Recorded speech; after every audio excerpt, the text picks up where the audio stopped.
ಏನು ಬಿಡದಿ ಟೌನ್ಶಿಪ್ ವಿಚಾರವಾಗಿ ರೈತರು ನಮ್ಮ ಪ್ರಾಣ ಬೇಕಾದ್ರೂ ಕೊಡ್ತೀವಿ ಆದ್ರೆ ನಮ್ಮ ಭೂಮಿಯನ್ನ ಕೊಡೋದಿಲ್ಲ ಅಂತ ಹೇಳ್ತಾನೆ ಬಂದಿರೋದು. ಇವತ್ತು ಅದ್ರ ಬಗ್ಗೆ ಮಾತನಾಡೋದಕ್ಕೆ ಮಾಜಿ ತಾಲೂಕು ಪಂಚಾಯತಿ ಮೆಂಬರ್ ಆಗಿರುವಂತಹ ಪ್ರಕಾಶ್ ಅವರಿದ್ದಾರೆ. ಅವ್ರನ್ನೇ ಬಿಡದಿ ವಿಚಾರವಾಗಿ ಮಾತಾಡಿಸ್ತಾ ಹೋಗ್ತೀನಿ, ಬನ್ನಿ ಸರ್. ಏನು ಬಿಡದಿ ಟೌನ್ಶಿಪ್ ವಿಚಾರವಾಗಿ ಸರ್ಕಾರ ಏನು ನಾವಿಲ್ಲಿ ಬಿಡದಿ ಟೌನ್ಶಿಪ್ ನ ಮಾಡ್ಲೇಬೇಕು ಅಂತ ಹಠವನ್ನ ಹಿಡಿದಿರುವಂತದ್ದು. ನೀವು ಕೂಡ ಸತತವಾಗಿ 1.5 ವರ್ಷದಿಂದ ಹೋರಾಟಗಳನ್ನ ಮಾಡ್ಕೊಂತಾನು ಬಂದಿದ್ದೀರಿ. ಅದ್ರ ಬಗ್ಗೆ ನಿಮ್ಮ ಮಾತು ಏನು ಹೇಳ್ತೀರಿ ಅಂತ? ಹೋರಾಟ ಮಾಡಬೇಕು ಅನ್ನೋದು ಅನಿವಾರ್ಯತೆ ಪರಿಸ್ಥಿತಿಯೇ ಇವತ್ತಿನ ಸರ್ಕಾರ ತಂದಿಟ್ಟೈತೆ. ನಾವೇನು 1.5 ವರ್ಷ ಕಾಲ ಬೀದಿ ಕೂತ್ಕೋಬೇಕು ಅನ್ನೋಂಥ ಹುಚ್ಚು ಅಥವಾ ಪ್ರಚಾರ ಉದ್ದೇಶಕ್ಕೆ ರೈತರು ಯಾರು ಕುಂತಿರೋ ರೈತರುಗಳೇನಾದ್ರು ಅವ್ರ ಅಸ್ತಿತ್ವ ಅವರ ಬದುಕಿನ ಪ್ರಶ್ನೆಗೋಸ್ಕರ ಕುಂತಿದ್ದಾರೆ. ಯಾಕೆ ಕುಂತಿದ್ದಾರೆ ಅಂತ ಅಂದರೆ ಇಲ್ಲಿ ನೀವು ನೋಡಿರ್ಬೋದು, ಬಹುಶಃ ನಮ್ಮ 2 ಪಂಚಾಯತಿಲಿ ನಿಮಗೆಲ್ಲ ಸಾಕಷ್ಟು ಜನ ಮಾಹಿತಿ ಕೊಟ್ಟಿದ್ದಾರೆ. ಇದನ್ನು ಎಲ್ಲ ಮಾಧ್ಯಮ ಹೇಳ್ತಾ ಇದ್ದೀನಿ. ಎಷ್ಟು ಲೀಟ್ರ್ ಹಾಲು ಬರ್ತಾಯಿದೆ, ಎಷ್ಟು ರೇಷ್ಮೆ ಬೆಳೀತಾರೆ, ಎಷ್ಟು ತೋಟಗಾರಿಕೆ ಬೆಳೆಗಳಿವೆ, ಎಷ್ಟು ತರಕಾರಿಗಳು ಬೆಳೀತಾ ಇದ್ದಾರೆ ಇರೋದು ಅಂಕಿಅಂಶ ಎಲ್ಲ ಇಲಾಖೆ ಗೊತ್ತು, ಎಲ್ಲ ಮಾಧ್ಯಮದವ್ರಿಗೆ ಗೊತ್ತು. ಈಗಾಗಲೇ ಡ್ರೋನ್ ಸರ್ವೆ ಮುಖಾಂತರ ಸಾಕಷ್ಟು ಮಾಧ್ಯಮ ನೋಡಿದ್ದಾರೆ. ನಮ್ಮ ಉದ್ದೇಶ ಏನಂದರೆ ಒಂದು ಅಭಿವೃದ್ಧಿಗೆ ವಿರೋಧ ಅಲ್ಲ. ಅಭಿವೃದ್ಧಿ ಮಾಡ್ಬೇಕಾದ್ರೆ ಎಂಥ ಭೂಮಿನ ಅಕ್ವೇಷನ್ ಮಾಡ್ಕೋಬೇಕು, ಯಾವ ಭೂಮಿನ ಬಿಡಬೇಕು, ಯಾವುದು ವ್ಯವಸಾಯಕ್ಕೆ ಯೋಗ್ಯವಾದ ಭೂಮಿ, ಯಾವುದು ನೀರಾವರಿ ಭೂಮಿ, ಯಾವುದು ಫಲವತ್ತಾದ ಭೂಮಿ, ಯಾವುದು ಬಹುವಾರ್ಷಿಕ ಬೆಳೆಗಳಿರುವಂಥ ಭೂಮಿಗಳನ್ನ ಬಿಟ್ಟು ಬಂಜರು ಭೂಮಿ ಅಥವಾ ಮಳೆ ಆಶ್ರಿತ ಭೂಮಿಗಳನ್ನ ಡ್ರೈಲ್ಯಾಂಡ್ ತೊಗೊಂಡು ಅಭಿವೃದ್ಧಿ ಮಾಡಿದ್ರೆ ಖಂಡಿತವಾಗೂ ನಾವು ಯಾವುದಕ್ಕೂ ವಿರೋಧಿಗಳಲ್ಲ. ನಮ್ಮ ತಾಲೂಕಲ್ಲಿ ಇನ್ನೂ ಹಲವು ಭಾಗಗಳಲ್ಲಿ ಡ್ರೈಲ್ಯಾಂಡ್ ಏರಿಯಾಗಳಿವೆ, ಮಳೆ ಆಶ್ರಿತ ಭೂಮಿಗಳಿವೆ. ಅಂಥ ಜಾಗಗಳನ್ನ ತೊಗೊಂಡು ಅಭಿವೃದ್ಧಿ ಮಾಡಿ ಇಷ್ಟು ಲಕ್ಷ ಮರಗಳು ಕಡ್ದು ಇಷ್ಟು ಏನು ರೇಷ್ಮೆ ಬೆಳೀತಾ ಇದ್ದಾರೆ, ಇಷ್ಟು ತರಕಾರಿ ಬೆಳೀತಾರೆ, ಇಷ್ಟು ಗೋಮಾತೆಗಳಿದೆ, ಇಂಥ ಸಮೃದ್ಧವಾದಂಥ ಒಂದು ಪರಿಸರವಂಥ ಭೂಮಿನ ತಗೊಂಡು ಯಾಕೆ ನೀವು ಅಭಿವೃದ್ಧಿ ಮಾಡ್ತೀರಾ? ಅಭಿವೃದ್ಧಿ ಅಂದ್ರೇನು? ಕೈಗಾರಿಕೆ ಕಟ್ಟೋರೆ ಮಾತ್ರ ಅಭಿವೃದ್ಧಿ, ಬಿಲ್ಡಿಂಗ್ ಕಟ್ಟೋರೆ ಅಭಿವೃದ್ಧಿ, ಮಾಲ್ ಕಟ್ಟೋರೆ ಅಭಿವೃದ್ಧಿನ? ರೈತ ಅಭಿವೃದ್ಧಿ ಅಲ್ವಾ? ರೈತನು ಒಬ್ಬ ಕಾರ್ಮಿಕ ಅಲ್ವಾ? ಕಾರ್ಖಾನೆಗೆ ಹೋಗಿ ಕೆಲಸ ಮಾಡೋದು ಮಾತ್ರ ಕಾರ್ಮಿಕನ? ವ್ಯವಸಾಯನ ನಂಬ್ಕೊಂಡು ಜೀವನ ಮಾಡಿ ಅವನು ಕಾರ್ಮಿಕ ಅಲ್ವಾ? ದೇಶದ ಎಷ್ಟು ಕಾರ್ಮಿಕರು ಹೊಂದಿರುವಂಥ ಯಾವ್ದಾದ್ರು ಇಂಡಸ್ಟ್ರೀಸ್ ಇರೋದು ವ್ಯವಸಾಯನೇ.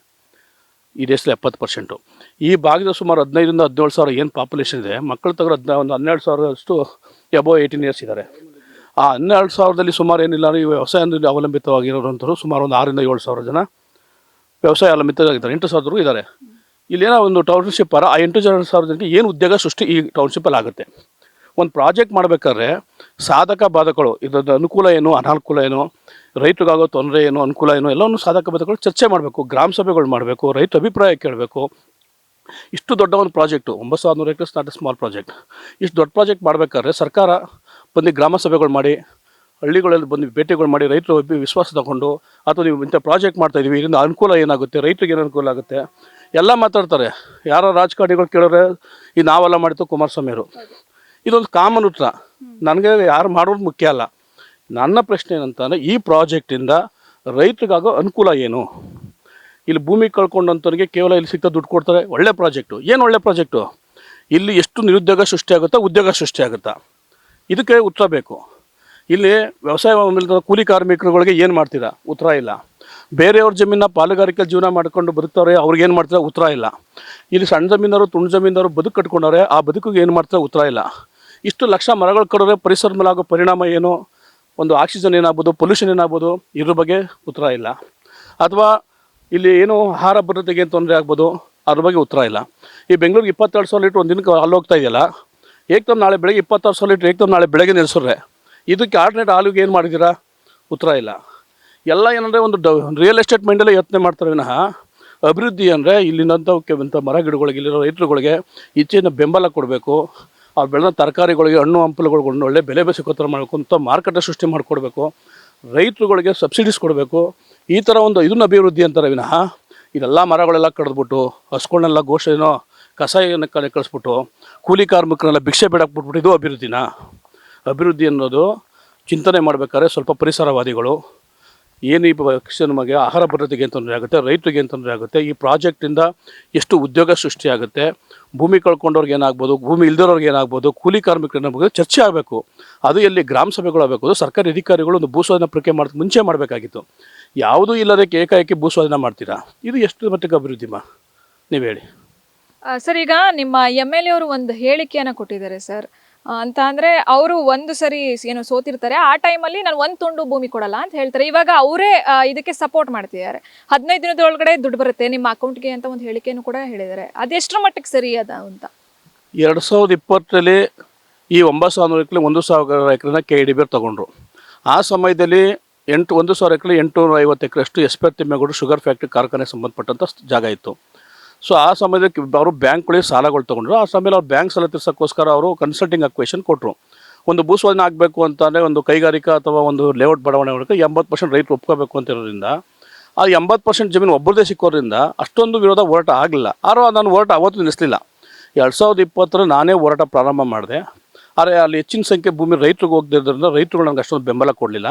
ಆ ಸಮಯದಲ್ಲಿ ಈಗಿನ ಶಾಸಕರು, ಆಗಿನ ಮಾಜಿ ಶಾಸಕ ಬಾಲಕೃಷ್ಣ ಅವರು, ಈಗಿನ GBD ಅಧ್ಯಕ್ಷರು, GBD ನಿರ್ದೇಶಕರು ಮತ್ತು ಮಾಜಿ MLAಗಳು ಮತ್ತು ಮಾಜಿ MLC CM ಲಿಂಗಪ್ಪ ಆದಿಯಾಗಿ ಎಲ್ಲ ನೇತೃತ್ವದಲ್ಲಿ ಇಲ್ಲೊಂದು ಹೋರಾಟ ಮಾಡಿದ್ವಿ ನಾವು. ಆದರೆ ಹೋರಾಟ ನಮಗೆ ಸಫಲ ಯಾಕಾಗಲಿಲ್ಲ ಅಂತಂದರೆ ಆ 1,000 ಎಕರೆ ಕೇವಲ 150 ಎಕರೆ ಮಾತ್ರ ರೈತರು ಭೂಮಿ ಹೋಗಿದ್ದರಿಂದ ಮೆಜಾರಿಟಿ ಆಫ್ ಲ್ಯಾಂಡ್ ತಿಮ್ಮೇಗೌಡದ್ರಿಂದ ನಮಗೆ ರೈತರು ಅಷ್ಟು ಬೆಂಬಲ ಸಿಕ್ಕಲಿಲ್ಲ. ಆಗ ನಾನು ತಟಸ್ಥ ಆದೆ. ತದನಂತರದಲ್ಲಿ ನನಗೆ ಒಬ್ಬ ಜನಪ್ರತಿನಿಧಿ ಆದಮೇಲೆ ಈ ಜನಗಳು ಬಡವ್ರ ಕಷ್ಟಕ್ಕೆ ಸ್ಪಂದಿಸಬೇಕಾದ ಒಬ್ಬ ಜನಪ್ರತಿನಿಧಿ ಕರ್ತವ್ಯ. ನನಗೆ ಓಟ್ ಹಾಕಿ ಗೆಲ್ಸಿದ್ರೆ ಮೇಲೆ ತೀರಿಸ್ಬೇಕಾದ್ರೆ ಋಣ ತೀರಿಸ್ಬೇಕಾದ್ರೆ ನನ್ನ ಜವಾಬ್ದಾರಿ. ನಾನು ಬಾಲಕೃಷ್ಣವ್ರಿಗೊಂದು ಮನವಿ ಮಾಡಿದೆ ಅಂತಂದರೆ, ನೀವು ವಿರೋಧ ಪಕ್ಷದಲ್ಲಿದ್ದಾಗ ನೀವು ಆ ರೀತಿ ನನ್ನ ಜೊತೆ ಬೆಂಬಲ ಕೊಟ್ಟಿರಿ. ನೀವೀಗ ಒಂದು ಮನವಿ ಮಾಡೋದು ಹೆಂಗೆ ಗೊತ್ತಾ, ಬನ್ನಿ ಗ್ರಾಮ ಸಭೆಗಳು ಮಾಡಿ. ಈಗ ಆಗಲ್ಲ, ತುಂಬ ಸಿಚುವೇಶನ್ ಕೆಡ್ತಾ ಆಗಿದೆ, ಓಟ ಸ್ಟ್ರಾಂಗ್ ಆಗಿದೆ, ಇಲ್ಲಿ ಬಂದ ಗಲಾಟೆಗಳಾಯ್ತವೆ ಅನ್ನೋ ಅಂಥ ಆತಂಕ ಇತ್ತು ಅಂದರೆ ಒಂದೊಂದು ಗ್ರಾಮಗಳಿದೆ 5 ಜನ 10 ಜನ ಒಂದೊಂದು ಗ್ರಾಮ ಒಂದಿನ ಸಭೆ ಮಾಡಿ, ಕಚೇರಿ ಕರೆಸಿ, ಸರ್ಕಾರಿ ಕಚೇರಿ ಕರೆಸಿ. ನೀವು ಬಹಿರಂಗ ಚರ್ಚೆಗೆ ಬನ್ನಿ, ಬೀದಿಗೆ ಬಂದು ನೀವು ಪಡೆಯಕ್ಕೆ ಹೋದಾಗ ಸ್ವಲ್ಪ ಗೊಂದಲಗಳು ಸೃಷ್ಟಿಯಾಗೋ ಸಹಜ. ಜನಗಳು ಆಕ್ರೋಶದಲ್ಲಿದ್ದಾರೆ, ಜನ ಭೂಮಿ ಕಳ್ಕೊಡ್ತಾರೆ. ಆ ನೋವಲ್ಲಿ ತುಂಬ ಎಮೋಷನ್ ಆಗಿ ರೈತರುಗಳು ತುಂಬ ಬೈತಾ ಇದ್ದಾರೆ ಅಂತ ನೀವು ನೊಂದ್ಕೋಬೇಡಿ. ಅವ್ರು ನೋವಿದೆ, ಅವ್ರು ಭೂಮಿ ಕಳ್ಕೊಳ್ಳೋರಿಗೆ ಅವ್ರು ಬದುಕು ಕಟ್ಕೊಳ್ತಾರೆ ನೋವಿದೆ. ಹಂಗಾಗಿ ನೀವು ಅದನ್ನ ಭಯಪಡೋದು ಬೇಡ. ಒಂದೊಂದು ದಿನ ಒಂದೊಂದು ಗ್ರಾಮಗಳು ಸಭೆ ಮಾಡಿ. ಒಂದು ಗ್ರಾಮಕ್ಕೆ ಒಂದು 25 ಜನ ಒಂದೊಂದು ದಿನ ಕರೀರಿ. ಒಟ್ಟು 9 ಕಂದಾಯ ಗ್ರಾಮಗಳಿವೆ. 9 ದಿನ ಸಭೆಗಳು ಮಾಡಿ. ಇಷ್ಟು ದೊಡ್ಡ ಪ್ರಾಜೆಕ್ಟ್ ಮಾಡ್ಬೇಕಾದ್ರೆ 9 ದಿನ 9 ಸಭೆ ಮಾಡೋಕ್ಕೆ ತೊಂದರೆ ಏನಾಗಿದೆ? ಅವ್ರು ನೋವೇನು, ಅವ್ರ ಕಷ್ಟನ ಕೇಳ್ಬೋದಲ್ಲ, ತಪ್ಪೇನಿಲ್ವಲ್ಲ. ನಾವು ಕೇಳ್ತಾ ಜಿಲ್ಲಾಧಿಕಾರಿ ಕಚೇರಿ ಇದೆ, GBD ಕಚೇರಿ ಇದೆ, ಸರ್ಕಾರಿ ಕಚೇರಿ ಕರೆಸಿ. ನೋಡಪ್ಪ, ಇವತ್ತು ಅಳ್ಳಾಳ್ಸಂದ್ರ 25 ಜನ ಬನ್ನಿ, ನಾಳೆ ಹೊಸೂರು 25 ಜನ ಬನ್ನಿ. ಇಂಥದ್ದು ಗ್ರಾಮಗಳು ಕರೀರಿ, ಗ್ರಾಮ ಸಭೆ ಮಾಡಿ. ಈಗ ಆಗಲ್ಲ, ಹಿಂದೆ ಭೂಸ್ವಾಧೀನ ಪ್ರಕ್ರಿಯೆ ಪ್ರಾರಂಭವಾದ ಮುಂಚೆನೇ ನೀವು ಮಾಡಿರೋ ಗ್ರಾಮ ಸಭೆಗಳು ಹಳ್ಳಿಲಿ ಮಾಡಬೇಕಾಗಿತ್ತು. ಈಗ ಹಳ್ಳಿಲಿ ಮಾಡೋಕ್ಕಾಗಲ್ಲ, ಸಿಚುವೇಶನ್ ತುಂಬ ಕ್ರಿಟಿಕಲ್ ಆಗಿರೋ, ಹೋರಾಟ ತೀವ್ರ ಆಗಿರೋದ್ರಿಂದ ನೀವು ಕಚೇರಿಯವ್ರಿಗೆ ಕರೆದಿ ಅವ್ರ ಕಷ್ಟಗಳು ಸ್ಪಂದಿಸಿದ್ರೆ ನಿಮಗೂ ಸ್ವಲ್ಪ ಒಬ್ಬ ಜನಪ್ರತಿನಿಧಿ, ನಿಮಗೂ ಸ್ವಲ್ಪ ಜವಾಬ್ದಾರಿ ಇದೆ ಅಂತ. ನಾಯಕ ನೀವು 5 ಬಾರಿ ಶಾಸಕರಾಗಿರೋರು, ನಾವು ನಿಮಗೆ ಬುದ್ಧಿಗಳಷ್ಟು ದೊಡ್ಡವರಲ್ಲ. ಆದರೆ ನೀವು ಅರ್ಥ ಮಾಡಿಕೊಂಡ್ರೆ ದಯವಿಟ್ಟು ರೈತರುಗಳು ಅರ್ಥ ಮಾಡಿಕೊಂಡು ಅವ್ರ ಕಷ್ಟಕ್ಕೂ ಸ್ಪಂದಿಸಬೇಕು. ಯಾರೋ ಪಕ್ಷದ ಮುಖಂಡರುಗಳು ಅಥವಾ ದೊಡ್ಡ ಜಮೀನ್ದಾರುಗಳು ಭೂಸ್ವಾಧೀನ ಪರ ಇದ್ದಾರೆ ಅಂದ್ಬಿಟ್ಟು ಅಷ್ಟನ್ನೇ ಕೇಳಬೇಡಿ. ತುಂಡು ಭೂಮಿ ಇರೋರು, ಬಡ ರೈತರು ಇದ್ದಾರೆ, ಅವರು ನಿಮ್ಗೆ ಓಟ್ ಹಾಕಿದ್ದಾರೆ. ಬರೀ ಶ್ರೀಮಂತರೇ ಓಟ್ ಹಾಕಿಲ್ಲ, ಶ್ರೀಮಂತರು ಒಂದೇ ಓಟ್ ಹಾಕೋದು, ಬಡವನು ಒಂದೇ ಓಟ್ ಹಾಕೋದು, ಓಲಿಯಾ ಮಾಡೋನು ಒಂದೇ ಓಟ್ ಹಾಕೋದು. ಹಾಗಾಗಿ ನೀವು ಒಬ್ಬ ಜನಪ್ರತಿನಿಧಿ ಶಾಸಕರಾಗಿ ರೈತರಾಗಿರೋರು, ನಿಮಗೆ ಜವಾಬ್ದಾರಿ ಇದೆ. ಕೂಲಿ ಮಾಡೋದ್ರಿಂದ ಹಿಡಿದು ಶ್ರೀಮಂತನವರೆಗೂ ಎಲ್ಲರೂ ನೀವು ಗಮನಿಸಬೇಕು, ಎಲ್ಲರ ಕಷ್ಟನೂ ಆಲಿಸ್ಬೇಕು. ಒಳ್ಳೆ ರೀತಿ ಸ್ಪಂದಿಸಿ, ಒಳ್ಳೆ ರೀತಿ ಅವ್ರಿಗೇನು ಜೀವನಾಂಶ ಏನು ಮಾಡಬೇಕಾಗ್ಬೋದು, ಅವ್ರಿಗೇನು ತೊಂದರೆಗಳಾಗ್ಬೋದು, ರೈತರುಗಳಿಗೆ ಏನೋ ರೀತಿ ತೊಂದರೆಗಳಿಂದ ಆಗೋ ಪರಿಣಾಮಗಳ ಬಗ್ಗೆ ಚರ್ಚೆ ಮಾಡಿ, ಸಾಧಕ ಬಾಧಕ ಚರ್ಚೆ ಮಾಡಬೇಕು ಅಂತ ಶಾಸಕರನ್ನು ನಿಮ್ಮ ಮಾಧ್ಯಮದ ಮುಖಾಂತರ ಮನವಿ ಮಾಡ್ತೀನಮ್ಮ. ಸರ್, ಈಗ ಯಾರ್ದೆಲ್ಲ ಸಪೋರ್ಟ್ ನಿಮಗೆ ಸಿಗ್ತಾ ಇದೆ? ನಾವು ಜನರನ್ನ ಮಾತಾಡಿಸುವಾಗ ಹೇಳ್ತಾ ಇದ್ದೀವಿ, ಯಾವ ಫಿಲಮ್ ಸ್ಟಾರ್ಗಳೆಲ್ಲ ಅವ್ರು ಕ್ಯಾಂಪೇನ್ ಮಾಡಕ್ ಹೋಗ್ತಾರೆ, ಇಲ್ಲಿ ಒಂದಿನನೂ ಬಂದು ಮಾತಾಡಿಲ್ಲ ಅಂತ ಹೇಳಿ ಬೇಸರವನ್ನ ವ್ಯಕ್ತಪಡಿಸ್ತಾ ಇದ್ರು ನಿಮ್ಮ ಊರಿನ ಜನಗಳು. ಆ ಥರ ಯಾವುದು ಸಪೋರ್ಟ್ ಸಿಗ್ತಾ ಇಲ್ವಾ ನಿಮಗೆ ಅಂತ? ಇಲ್ಲಿವರೆಗೂ ನಾವು ಕಳೆದ 15 ತಿಂಗಳು ಹೋರಾಟ ಮಾಡಿ 14ನೇ ತಿಂಗಳು ನಡೀತಾ ಇದೆ ಹೋರಾಟದಲ್ಲಿ. ಈ ಹೋರಾಟದ ಸಮಯದಲ್ಲಿ ಸಾಕಷ್ಟು ಮಧ್ಯದಲ್ಲಿ ಸ್ಟಾರ್ಟಿಂಗ್ ಒಂದು 6 ತಿಂಗಳು ಅಂತ ಏನು ಪ್ರತಿಕ್ರಿಯೆ ಬರಲ್ಲ. ಇತ್ತೀಚಿನ ದಿನಗಳಲ್ಲಿ ಮಾಧ್ಯಮಗಳು, ಯಾವ ನಮ್ಮ ಪ್ರಿಂಟಿಂಗ್ ಮಾಧ್ಯಮ ಆಗ್ಬೋದು, ಎಲೆಕ್ಟ್ರಾನಿಕ್ ಮಾಧ್ಯಮ ಆಗ್ಬೋದು, ಸೋಷಿಯಲ್ ಮಾಧ್ಯಮ ಆಗ್ಬೋದು, 3 ಮಾಧ್ಯಮಗಳು ವಸ್ತುಸ್ಥಿತಿ ಏನು ಅದನ್ನು ಗ್ರೌಂಡ್ ರಿಪೋರ್ಟ್ಗಳು ಮಾಡಿ, ತೋಟಗಳು ನೀರಾವರಿಗಳ ಬಗ್ಗೆ ನೋಡಿ, ಇಲ್ಲಿ ಬೆಂಗಳೂರು ಪಕ್ಕ ಒಂದು ಮಲೆನಾಡಿದೆ ಅಂತ ಕಳೆದ 2-3 ತಿಂಗಳಿಂದ ತುಂಬ ಪ್ರಚಾರ ಆದಮೇಲೆ ಕೆಲವು ರಾಜಕೀಯ ಪಕ್ಷ BJP ಮತ್ತು ದಳ ಆಗಾಗ್ಗೆ ಬಂದು ಸಪೋರ್ಟ್ ಮಾಡ್ತಾರೆ. ಈಗ ಸಂಪೂರ್ಣವಾಗಿ ಸಪೋರ್ಟ್ ಮಾಡೋಕ್ಕೆ ನಿಂತಿದ್ದಾರೆ. ನಾವು ಬಾಹ್ಯ ಬೆಂಬಲಕ್ಕೆ ಸಂತೋಷ ಪಟ್ಟಿದ್ದೀವಿ ಬಿಟ್ಟು ನಮ್ಮ ರೈತ ಸಂಘ ಯಾವುದೇ ಕಾರಣಕ್ಕೆ ಯಾವುದೋ ಪಕ್ಷದ ಮೇಲೆ ನಿಂತಿಲ್ಲ. ಅದು ಯಾವುದೋ ಪಕ್ಷವನ್ನು ನಾವು ಅವಲಂಬಿಸೂ ಇಲ್ಲ. ಮತ್ತೊಂದು ಕಡೆ ನಮಗೆ ಕೆಲವು ನಮ್ಮ ಅಪೂರ್ವವಾಗಿ ಬೆಂಬಲ ಬರ್ತಾ ಇರೋದ್ರಲ್ಲಿ ಉತ್ತರ ಕರ್ನಾಟಕ, ಕಲ್ಯಾಣ ಕರ್ನಾಟಕ ಎಲ್ಲ ಭಾಗದ ರೈತರುಗಳು ನಮ್ಗೆ ಬೆಂಬಲ ಕೊಟ್ಟಿದ್ದಾರೆ. ಜೊತೆಗೆ ಎಲ್ಲ ರೈತ ಸಂಘಟನೆಗಳು, ದಲಿತಪರ ಸಂಘಟನೆಗಳು, ಶ್ರೀಶಕ್ತಿ ಸಂಘಗಳು ಸಂಪೂರ್ಣ ಬೆಂಬಲ ಕೊಟ್ಟವೆ. ಸಿನಿಮಾದವರು ಅವ್ರ ಆತ್ಮಾವಲೋಕನ ಮಾಡ್ಕೋಬೇಕು. ಯಾಕಂದ್ರೆ ನಾನು ಸಿನಿಮಾದವ್ರಿಗೆ ಅವ್ರು ಕೋಟಿ ಸಂಭಾವನೆ ತಗೋತಾರೆ, ಯಾರಿಂದ ತಗೋತಾರೆ ಅವ್ರು ತಿಳ್ಕೊಬೇಕು. ಅವ್ರು ಬದುಕ್ತಾರೋದು ಐಷಾರಾಮಿ ಕಾರು, ಐಷಾರಾಮಿ ಮನೆ, ವಿದೇಶ ಪ್ರವಾಸ ಇವೆಲ್ಲ ಮಾಡ್ತಾರಲ್ವ. ನೀವು ಇಷ್ಟು ಬಾಳಬೇಕು ಅಂದರೆ ನೀವು ಕೇವಲ ಸಿಟಿ ಜನ ಸಿನಿಮಾ ನೋಡೋರು ಮಾತ್ರ ಸಿನಿಮಾ ಸಕ್ಸಸ್ ಆಗಲ್ಲ. ಗ್ರಾಮೀಣ ಭಾಗದ ರೈತರ ಮಕ್ಕಳುಗಳು ನೀವು ಸಿನಿಮಾ ನೋಡಿದ್ದಾರೆ, ಅವರು ಸಿನಿಮಾ ನೋಡಿದ್ರಿಂದ ನೀವು ಇವತ್ತು ಒಂದು ದೊಡ್ಡ ಮಟ್ಟಕ್ಕೆ ಸ್ಟಾರ್ಗಳಾಗಿದ್ದೀರಾ. ದಯವಿಟ್ಟು ಸಿನಿಮಾದವ್ರಿಗೊಂದು ಮನವಿ ಮಾಡೋದು, ಸಿನಿಮಾದವ್ರ ಜೊತೆಗೆ ವಿಶೇಷವಾಗಿ ಸ್ವಾಮೀಜಿಗಳಲ್ಲಿ ಎಲ್ಲವನ್ನು ತ್ಯಾಗ ಮಾಡಿದ್ರು ಸ್ವಾಮೀಜಿಗಳು. ಒಂದು ಜಾತಿ ಪರ ನಿಂತ್ಕೋಬಾರ್ದು, ಒಬ್ಬ ವ್ಯಕ್ತಿ ಪರ ನಿಂತ್ಕೋಬಾರ್ದು ಸ್ವಾಮೀಜಿಗಳು. ಸಮಾಜ ಏಳಿಗೆ ನಿಂತ್ಕೋಬೇಕು. ಸಮಾಜದ ಪ್ರತಿಯೊಬ್ಬ ಕಟ್ಟಕಡೆ ಸಮಾಜಕ್ಕೆ ನಿಂತ್ಕೋಬೇಕಾದ ಸ್ವಾಮೀಜಿಗಳು ಸಹ ಯಾವುದೋ ರಾಜಕೀಯ ಜಾತಿ ಸಮುದಾಯದ ಅಧಿಕಾರಕ್ಕೋಸ್ಕರ ಸ್ವಾಮೀಜಿಗಳು ಮಾಧ್ಯಮಗಳ ಬ್ಯಾಟಿಂಗ್ ಮಾಡೋದು ನೋಡಿದ್ದೀವಿ. ಪರಿಸರಕ್ಕೋಸ್ಕರ, ರೈತರಿಗೋಸ್ಕರ ಸ್ವಾಮೀಜಿಗಳು ಬಂದು ಹಿಂದೆ ನಮ್ಮ ಶಿವಕುಮಾರ ಸ್ವಾಮೀಜಿರು ಎಂಥ ಸ್ವಾಮೀಜಿ, ಆ ಥರ ಸ್ವಾಮೀಜಿಗಳು ಬೇಕು. ಈಗಿರೋಂಥ ಸ್ವಾಮೀಜಿಗಳಿಗೂ ಮನವಿ ಮಾಡ್ತೀವಿ ಮತ್ತು ಸಿನಿಮಾದವ್ರಿಗೂ ಮನವಿ ಮಾಡ್ತೀವಿ. ಬಂದು ಈ ಪರಿಸರ ನೋಡಿ, ಈ ಬಡ ರೈತರು ನೋಡಿ, ಬಡವ್ರನ್ನ ಉಳಿಸಿ, ಬಡ ರೈತರನ್ನ ಉಳಿಸಿ ಅಂತ ಮನವಿ ಮಾಡ್ತೀನಿ ಮಾಧ್ಯಮದಲ್ಲಿ. ಇದು ಮುಖ್ಯಮಂತ್ರಿಯವರು ಒಂದು ಮಾತನ್ನ ಹೇಳಿರ್ತಾರೆ, ಕನಕಪುರದ ಭೂಮಿ ಚಿನ್ನದ ಭೂಮಿ, ಯಾರು ಮಾರ್ಕೋಬೇಡಿ ಅಂತ ಅವರ ಗ್ರಾಮದ ರೈತರಿಗೆ ಹೇಳಿರ್ತಾರೆ. ಈಗ ಬಿಡದಿ ವಿಚಾರವಾಗಿ ಯಾಕಂಗ್ ಮಾಡ್ತಿದ್ದಾರೆ ಮುಖ್ಯಮಂತ್ರಿಗಳು ಅಂತ ಸರ್, ಅವರು ಇದೇ ಜಿಲ್ಲೆ ಅವ್ರು ಆಗಿದ್ಕೊಂಡು ಕೂಡ ಅವ್ರ ಊರಿಗೆ ಒಂದ್ ನ್ಯಾಯ, ಈ ಊರಿಗೆ ಒಂದ್ ನ್ಯಾಯ ಯಾಕೆ ಅಂತ ನೀವು ಮಾನ್ಯ ಮುಖ್ಯಮಂತ್ರಿಯವ್ರನ್ನ ಕೇಳಿದ್ರೆ ಅವರಲ್ಲೇ ಉತ್ತರ ಸಿಗುತ್ತೆ ಅನ್ಕೋತೀನಿ. ಬಟ್ ಅವರು ಈ ಹಿಂದೆ ಅವರು ಒಂದು ತಾಲೂಕು ಶಾಸಕರಾಗಿದ್ದರು, ಈಗ ಇಡೀ ರಾಜ್ಯದ ಮುಖ್ಯಮಂತ್ರಿ, ರಾಜ್ಯಕ್ಕೆ ಅವ್ರ ತಂದೆ ಇದ್ದಂಗೆ. ಹಾಗಾಗಿ ಅವ್ರು ನಾನು ಒಂದು ಮನವಿ ಮಾಡ್ಕೊಳ್ಳೋದಂದರೆ, ಕನಕಪುರ ಈಗ ನೀರು ಕೊಡ್ತೀವಿ, ಈಗ ನಿಮ್ಗೆ ಹಾಲು ಹಾಕ್ರಿ, ರೇಷ್ಮೆ ಬೆಳೀರಿ, ತರಕಾರಿ ಬೆಳೀರಿ, ನಿಮ್ಗೆ ಏನು ಬೇಕಾದ ಎಲ್ಲ ರೀತಿ ಸಪೋರ್ಟ್ ಮಾಡ್ತೀವಿ, ಬೆಂಗಳೂರಿಗೆ ಉದ್ಯೋಗ ಬರಬೇಡಿ ಅಂತ ಹೇಳ್ತಾರೆ. ನಾವೀಗ ಆಲ್ರೆಡಿ ಇದನ್ನೆಲ್ಲ ಮಾಡಿಬಿಟ್ಟಿದ್ದೀವಿ. ಈಗೇನು ಶಿವಕುಮಾರ್ ಮಾಡಬೇಕು ಅಂತಿದ್ದಾರೆ, ನೀರಾವರಿ, ಮರಗಿಡಕ್ಕೆ, ರೇಷ್ಮೆ, ಇನ್ನೊಂದು ಮತ್ತೊಂದು ಮಾಡಿ ಅಂತ ಹೇಳ್ತಾರಲ್ಲ, ಇದನ್ನೆಲ್ಲ ನಾವು ಕಳೆದ 50, 20, 30 ವರ್ಷಗಳಿಂದ ಕಟ್ಕೊಬಿಟ್ಟಿದ್ದೀವಿ. ಹಾಗಾಗಿ ಶಿವಕುಮಾರ್ ಅವ್ರಿಗೆ ಒಂದು ಮನವಿ ಮಾಡಿದ್ರೆ ಅಂತಂದರೆ, ದಯವಿಟ್ಟು ತಾವು ಸಾಧ್ಯ ಆದರೆ ಒಂದು ದಿನ 2 ಪಂಚಾಯತಿ ಭೇಟಿ ಮಾಡಿ. ಪರಿಸ್ಥಿತಿ ನಿಮ್ಗೆ ಅಷ್ಟೊಂದು ಸಮಯ ಅಭಾವ ಇತ್ತು ಅಂದರೆ ಸಂಬಂಧಪಟ್ಟಂಥ ಇಲಾಖೆಗಳಿಂದ ಒಂದಿಷ್ಟು ಮಾಹಿತಿ ತೊಗೊಳ್ಳಿ. ಎಲ್ಲ ಇಲಾಖೆಯಿಂದ ಮಾಹಿತಿ ತೊಗೊಂಡು ಇಲ್ಲಿ ವಸ್ತುಸ್ಥಿತಿಯನ್ನು ಸರ್ಕಾರಿ ಕಚೇರಿಗಳಿಂದ ಮಾಹಿತಿ ತೊಗೊಂಡು ತಾವು ಮುಂದಿನ ನಿರ್ಧಾರ ತೊಗೊಳ್ಳಿ ಅಂತ ಹೇಳ್ತೀವಿ. ಕನಕಪುರ ಬೇರೆ, ಬಿಡದಿ ಬೇರೆ ಅಲ್ಲ, ಯಾಕೆಂದರೆ ಎರಡೂ ಒಂದೇ ಜಿಲ್ಲೆಯವರು. ನಿಮ್ಮ ಮುಖ್ಯಮಂತ್ರಿ ಆಗಲಿ ಅಂತ ನಾವು ಸಹ ಓಟ್ ಹಾಕಿ ನಿಮ್ಮ ಪಕ್ಷದ ಬೆಂಬಲಿತ ಅಭ್ಯರ್ಥಿ ನಾವು ಗೆಲ್ಲಿಸಲು ದುಡಿದವ್ರು ನಾನು ಒಬ್ಬ. ಹಾಗಾಗಿ ನಾನು ನಮ್ಮ ಮನವಿ ಮಾಡ್ಕೊಳ್ಳೋದೇನು ಅಂತಂದರೆ, ದಯವಿಟ್ಟು ತಾಯಿ ಧೋರಣೆ ಮಾಡಬೇಡಿ, ನಾವು ನಿಮ್ಮ ಮಕ್ಕಳೇ ಅಂತ ತಿಳ್ಕೊಂಡು ದಯವಿಟ್ಟು ನಂಬಾಗೋಕ್ಕೆ ಸ್ಪಂದಿಸಿ ಅಂತ ಅವ್ರು ಮನವಿ ಮಾಡ್ತೀನವ. ಸರ್, ಮುಂದಿನ ದಿನಗಳಲ್ಲಿ ಯಾವ ರೀತಿ ಇರುತ್ತೆ ಇನ್ನು ನಿಮ್ಮ ಹೋರಾಟಗಳು ಅಂತ? ಮುಂದಿನ ದಿನದಲ್ಲಿ ಹೋರಾಟ ಮೇಡಮ್, ನಾವು ವೆರಿ ಕ್ಲಿಯರ್ ಇದ್ದೀವಿ. ಜೀವವರು ಭೂಮಿ ಕೊಡಲ್ಲ ಅನ್ನೋ ಒಂದು ಅಚಲವಾದ ನಿರ್ಧಾರ ಇದೆ. ಇವರೇನೇ ಸರ್ಕಾರಿ ಕಚೇರಿ ಕೂತ್ಕೊಂಡು, ವಿಧಾನಸೌಧದಲ್ಲೋ GBD ಕಚೇರಿ ಕೂತ್ಕೊಂಡು 4-1 ಆಯಿತು, 6-1 ಆಯಿತು, ಏನೋ ಅವ್ರು ಪೆನ್ನು ಪೇಪರ್ ಇದೆ ಮಾಡ್ಕೋಬೋದು. ಅಲ್ಟಿಮೇಟಾಗಿ ಎಲ್ಲಿಗೆ ಬರಬೇಕು ಅಭಿವೃದ್ಧಿಗೆ ಅಂದರೆ ನಮ್ಮ ಹತ್ರ ಬರಲೇಬೇಕು. ನಾವು ಬಂದಾಗ ನಮ್ಮ ರೈತರ ಶಕ್ತಿ ಅನ್ನೋದ ಇವತ್ತು ಹೋರಾಟ, ಬೀದಿ ಬದಿ ಹೋರಾಟ, ರಸ್ತೆ ತಡೆಗಳು ಮಾಡ್ತಾಯಿದ್ದೀವಿ. ಮುಂದಿನ ದಿನದಲ್ಲಿ ನಿಮ್ಮ JCBಗಳು, ನಿಮ್ಮ ಪೊಲೀಸ್ ಸಿಬ್ಬಂದಿ ಕರ್ಕೊಂಡು ನೀವು ಎಷ್ಟು ಜನ ಬರ್ತೀವಿ ನಾವು ನೋಡ್ತೀವಿ. ನಾವು ನಮ್ಮ ಹೆಣ್ಮಕ್ಳು, ನಮ್ಮ ರೈತರುಗಳು ಎಲ್ಲಕ್ಕೂ ಸಿದ್ಧವಾಗಿದ್ದೀವಿ. ಉತ್ತರನ ಮುಂದೆ ಇದು ಕುರುಕ್ಷೇತ್ರ ಆಗುತ್ತೋ, ಮಹಾಭಾರತ ಆಗುತ್ತೋ ಗೊತ್ತಿಲ್ಲ, ಇದು ರಾಮಾಯಣ ಆಗುತ್ತೋ ಗೊತ್ತಿಲ್ಲ. ಈ ಭೂಮಿ ವಿಚಾರಕ್ಕೆ ಕೈ ಹಾಕಿದ್ಮೇಲೆ ಇನ್ನೊಂದು 3ನೇ ಮಹಾಯುದ್ಧ ಆಗ್ಬೋದು. ನಾವು ರೆಡಿ ಆಗಿದ್ದೀವಿ. 3ನೇ ಮಹಾಯುದ್ಧಕ್ಕೆ ನಾವು ರೆಡಿ ಆಗಿದ್ದೀವಿ ರೈತರುಗಳು. ಈಗ ಮುಖ್ಯಮಂತ್ರಿಗಳು ಒಂದು ಮಾತು ಹೇಳ್ತಾರೆ, ಕುಮಾರಸ್ವಾಮಿ ಅವರ ಕನಸಿನ ಕೂಸಾಗಿತ್ತು, ಅದನ್ನ ನಾನು ಮುಂದುವರಿಸ್ತೀನಿ ಅಂತ ಹೇಳಿ. ಕುಮಾರಸ್ವಾಮಿ ಅವರೇ ಕೈ ಬಿಟ್ಟ ಮೇಲೆ ಇವ್ರಿಗೇನು ಅಂತ ಇದನ್ನು ನಾನು ರಾಜಕೀಯ ವಿಶ್ಲೇಷಣೆ ಅಂತೂ ಮಾಡೋಕ್ಕೆ ಹೋಗಲ್ಲ.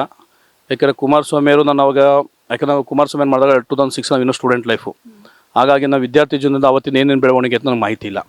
ಆದರೆ ಒಂದಿಷ್ಟು ಸರ್ಕಾರ ದಾಖಲೆಗಳು ನೋಡಿದ್ದೀವಿ. ಅವ್ರ ಕಾಲದಲ್ಲಿ ಪ್ರಾಥಮಿಕ ಅಂದರೆ ಪ್ರಪೋಸಲ್ ಆಗಿದೆ, ಜೊತೆಗೆ CDPಲಿ ಮಾಸ್ಟರ್ ಪ್ಲಾನ್ ರೆಡ್ ಝೋನ್ ಆಗಿದೆ, ಅಷ್ಟು ಮಾಹಿತಿ ಗೊತ್ತು.